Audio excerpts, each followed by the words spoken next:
ဒီလူတွေမမြင်ရတဲ့အမနုဿလူထုတတဝါတွေဆိုတာဒီနေရာမှာတူတယ်ဆွဲတိတ်ပဲနော်လူထုတတဝါဆိုတာဘယ်သူတွေခေါ်တာတော့ဆိုဘုတ်တွေတဆေတွေပြိတ္တာတွေတရေတွေတပက်တွေပေါ့နော်အဲ့ဒီကောင်းတွေအမနုဿဝါလီအမနုဿိအုတ်ချုပ်တဲ့နတ်တွေကအဲ့ဒီလိုဇယိုက်ဆိုးရှိတဲ့ဘလူတပည့်တရေတွေတပက်တွေကိုလူလောကထဲမှာသူတို့ကလွတ်လိုက်ကြတယ်နော်ထိန်ချုံမှုလွတ်ပေးလိုက်တယ်မထိန်တဲ့အခါအဲ့ဒီကောင်တွေကဝိညာဉ်တိုင်းဝင်တောင်းကြရင်တိုင်းတောင်းကြတလောကတော့မှတောင်းကြတယ်မဟုတ်လားဘာတော့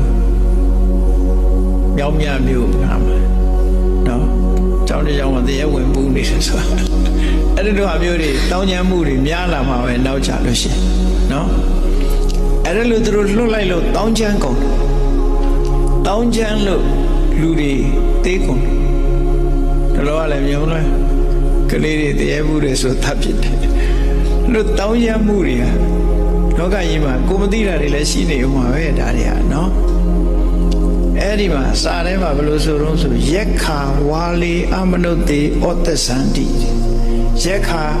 ထိမ့်သိမ်းဆောင်းရှောက်နိုင်တဲ့နတ်တွေကဘလူကြီးတွေက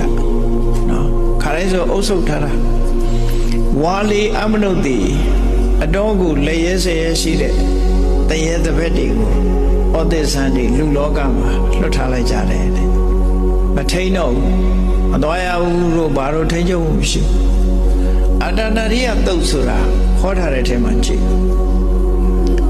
အဲ့မှာဘီလူတွေတရေတွေတပည့်တွေကိုအဓိကထိန်သိမ်းတာတော့ကုဝေဒသို့မဟုတ်ဝိသောနာမည်ကြီးအထိန်သိမ်းတယ်ဘုရားကသူလျှောက်တယ်ရှင်ဘုရားနဲ့ရှင်ဘုရားရဲ့တပည့်တရားဓမ္မတွေ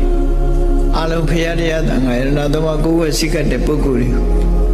တွေဒီတရားတပည့်တွေမနှိမ့်ဆက်အောင်အတ္တနာရိယပြိတ်ကိုရွတ်ပါဆိုတာသူကဘုရားကိုလျှောက်တာဝိပဿိတသန္ဓမထုသက္ကမန္တသတိရိပတောဆိုအဲ့ဒီဟာနော်အဲ့ဒါတွေရွတ်ဖတ်ဖို့မြတ်စွာဘုရားလာလျှောက်တော့ကဘာတွေလျှောက်သွားတော့ဆိုဒီကောင်တွေကတဲ့လေရဲစေရဲပြောမကောင်းဆိုမကောင်းတဲ့ကောင်တွေအများကြီးပဲတဲ့ဖရာတရားကြီးညိုတဲ့လူတွေရှိတော့လဲမကြီးညိုတဲ့အကောင်တွေရှိတော့လဲမကြီးညိုတဲ့အကောင်တွေလည်းရှိတယ်မကြီးညိုတဲ့အကောင်တွေကများ